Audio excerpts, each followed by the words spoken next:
ये गोपियां कहती हैं श्याम सुंदर भूल गए, आपने तो वचन दिया था।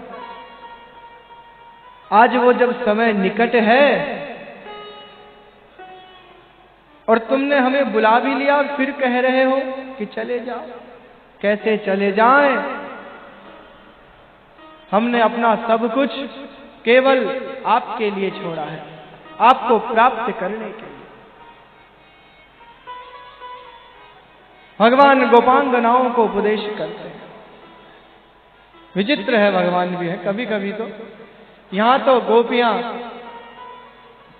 उस अद्भुत रस को प्राप्त करने के लिए व्याकुल हैं और भगवान यहां गोपियों को उपदेश कर रहे हैं। क्या कहते हैं भगवान? यद यातमाचिरम गोष्ठम शुश्रूषध्वम पतिं सती क्रंदन्ति वत्सा बालाश्च तान पाययत द्वय्यत। ये तुमने ठीक नहीं किया गोपियों। तुम अपने घर को छोड़कर आई हो, तुमने अपने परिजनों को पता नहीं किस स्थिति में छोड़ा है। तुम्हारे माता पिता कोई भोजन के लिए व्याकुल होंगे, तुम्हारे पुत्र दुग्ध पान करने के लिए व्याकुल होंगे, गौशाला में गायें तुम्हारी सेवा के लिए व्याकुल होंगी। तुमने इन सब परिस्थितियों का कुछ भी विचार नहीं किया और यहां पर इस वन में चली आई। ये उचित नहीं है। तुम लौट जाओ पुनः अपने घर को। एक स्त्री के लिए अपने परिजनों की सेवा करना, अपने माता पिता, अपने पति की, अपने सास ससुर की सेवा करना, इससे अधिक बड़ा और कोई कर्तव्य होता ही नहीं है। ये भगवान उपदेश कर रहे हैं उन गोपियों को। लौट जाओ, घर पर लौट जाओ। कैसी भी परिस्थिति हो, चाहे हमारा भाग्य कितना ही हम पर कुठाराघात करे, परंतु अपने परिजनों को घर का कभी त्याग नहीं करना चाहिए। किसी भी स्त्री के लिए ये शोभनीय नहीं है। भगवान उपदेश करते। दुश्शीलो दुर्भगो वृद्धो जड़ो रोग्य धनो पिवा पतिस्त्रिभिर्न हातव्यो लोको सुभिर्पातकी। अरे गोपियों, ध्यान से सुनो। सभी शास्त्र क्या कहते हैं कि आपके घर की कैसी भी स्थिति हो, आपके माता पिता पर कितना ही अत्याचार करते हो, आपके पति आपको कितने ही प्रताड़ित करते हो, आपका पति चाहे वृद्ध हो, दुर्भाग्यशाली हो, निर्धन हो, जड़ हो, कुछ भी हो, किसी भी परिस्थिति में अपने पति का त्याग करना, अपने घर का त्याग करना किसी स्त्री को शोभा नहीं देता। तुम क्यों छोड़कर आ गई अपने पति? लौट जाओ ब्रज को। गोपियां भगवान से कहती हैं, इतना ही सब हमें विचार होता तो हम क्या आपसे ऐसे ही प्रेम करती जन्म? अरे हमने तो निरंतर केवल आपको ही अपना सर्वस्व माना है। हमारा तो उद्देश्य जन्म लेने का ही ब्रज में यही था कि निरंतर आपका सानिध्य मिलता है। नहीं तो क्या आवश्यकता थी ब्रज में आने की? भगवान कहते हैं, नहीं गोपियों, ये उचित नहीं। जाओ, लौट जाओ घर को। प्रति यात व्रजम। किसी भी स्थिति में घर का त्याग करना शोभनीय नहीं है। पतिव्रती स्त्री का बड़ा धर्म है। भगवान ने पतिव्रता स्त्री का कितना महत्व है इसका एक दृष्टांत दिया। पतिव्रता स्त्री का कितना महत्व है इसका एक दृष्टांत दिया कि पतिव्रता स्त्री में कितना सामर्थ्य होता है, कितनी शक्ति होती है। एक बार एक स्त्री निरंतर अपने पति की सेवा करने के कारण उसमें इतना पातिव्रत धर्म इतना तेज आ जाता है, उसका कोई कुछ अहित कर नहीं सकता। एक दिन अपने पति को भोजन करा रही होती है। उसी समय उसका बालक उसकी गोदी से उतरकर और रसोई की ओर चला जाता है। वो पत्नी देख रही है कि मेरा पुत्र रसोई में जा रहा है जहां पर चूल्हा जल रहा है और चूल्हे में जाकर अपने आप को हानि पहुंचा सकता है, परंतु वो पति की सेवा में है, इसलिए उसने अपना प्रथम कर्तव्य पति की सेवा करना समझा और पुत्र को जाने दिया चूल्हे की ओर। उसके लिए सबसे अधिक महत्वपूर्ण क्या है? तो पति की सेवा। पति जब भोजन कर लेता है तब उठकर दौड़कर जाती है तो देखती है उस चूल्हे में उसका पुत्र सुरक्षित एकदम और प्रसन्नता से खेल रहा है।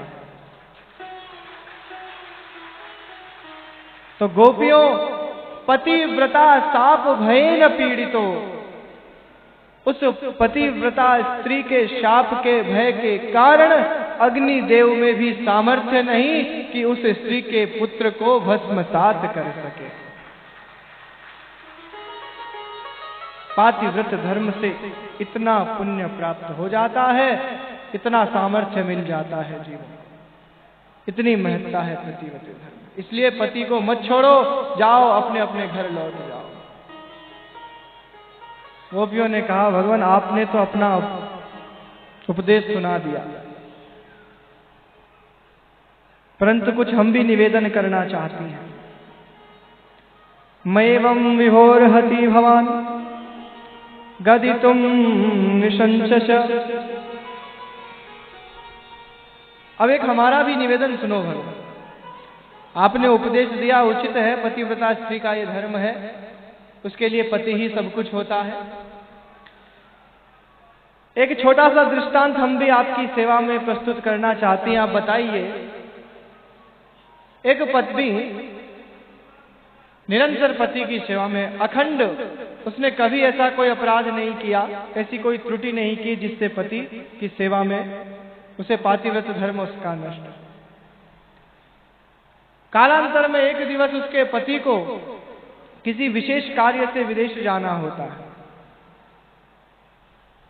अब उस पत्नी का एक धर्म, एक कर्तव्य या एक ऐसा नियम बना रखा है उसने कि जब तक वो पति को भोजन न करा ले, पति की आरती न उतार ले, तब तक भोजन नहीं करती। यद्यपि ऐसी स्त्रियां इस वर्तमान समय में मिल पाना अत्यंत कठिन है, ये आप हम सभी जानते हैं।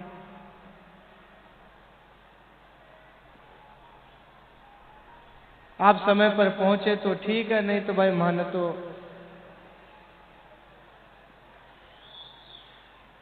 और बनार मेल देवे आओ जब खा लीजिए रात का, नहीं तो कोई काहे कौन।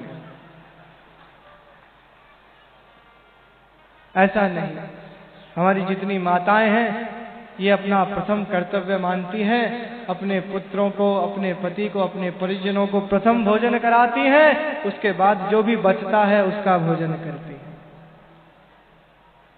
ये केवल मात्र हमारी अनादि वैदिक सनातन संस्कृति के संस्कार हैं जिनको हमारी माताएं आज भी संजोए हुए हैं। अरे आज जब इनकी प्रशंसा हो रही है तो आप लोग ताली नहीं बजा सकते? और जब रोज इनका तब तो बड़े हंस हंस के खिल के सम्मान करना चाहिए माताओं का। अरे इन्हीं से हमारी संपूर्ण सृष्टि संचालित है, हम सभी का भरण पोषण माताओं से होता। तो भगवान, वो पत्नी जिसका नियम केवल पति की सेवा के उपरांत ही कुछ ग्रहण करना, तो अपने पति से कहती है कि भगवान आप जा रहे हैं तो मैं कैसे अब भोजन ग्रहण करूंगी आपकी सेवा किए बिना। तो पति इसका उपाय निकालता है और अपना एक चित्र प्रतिरूप में देकर पत्नी से कहता है कि इस चित्र की सेवा कर लेना, इसकी आरती कर लेना, इसको भोग लगा देना और उसके बाद भोजन ग्रहण कर लेना। तो भगवान, उस पत्नी ने उस चित्र की सेवा प्रारंभ की। कुछ दिवस व्यतीत होने के उपरांत उसका पति पुनः लौटकर अपने घर आता है। तो भगवान ये बताइए, जो पत्नी भोजन का समय है अपने पति की सेवा, अपने पति के चित्र की सेवा कर रही है, भोग लगा रही है, ठीक उसी समय उसका पति उसके घर के द्वार पर खड़ा होकर उसे पुकारता है कि द्वार खोलो, द्वार खोलो। अब भगवान आप ये बताइए कि उस पत्नी के लिए क्या श्रेयस्कर है, उसे क्या करना चाहिए जिससे उसका पातिव्रत धर्म नष्ट न हो। वो उस चित्र की सेवा करे या द्वार पर खड़े उस साक्षात पति के लिए द्वार खोले। भगवान ने कहा, रे गोपियों, इसमें इतना विचार करने वाला विषय क्या है? अब जब उसका साक्षात पति द्वार पर है तो इस चित्र की सेवा करने का क्या औचित्य है? नहीं करना चाहिए, पति के लिए द्वार खोलना चाहिए, उससे उसका पातिव्रत धर्म नष्ट नहीं होगा। इतना सुनते ही गोपियों ने करतल ध्वनि से कहा, भगवान और हम क्या कर रही हैं? इस संसार के जगतपति परम पिता परमेश्वर आप जब हमारे सामने आज उपस्थित हैं तो इन सांसारिक पतियों के समीप हम क्यों जाएं? आप ही ने हमारा समाधान कर दिया, हमें कहीं जाने की आवश्यकता नहीं। आपने खुद बता दिया कि उस परम साक्षात पति की सेवा करनी चाहिए, तो इस जगत के पति तो आप ही हैं। भगवान आप नहीं हो तो आप बता दीजिए। तो जब आप हमें प्राप्त हैं तो हम क्यों जाएंगे उनके पास? हम नहीं जाएंगे। गोपियों का और भगवान का परस्पर इतना सुंदर संवाद होता है।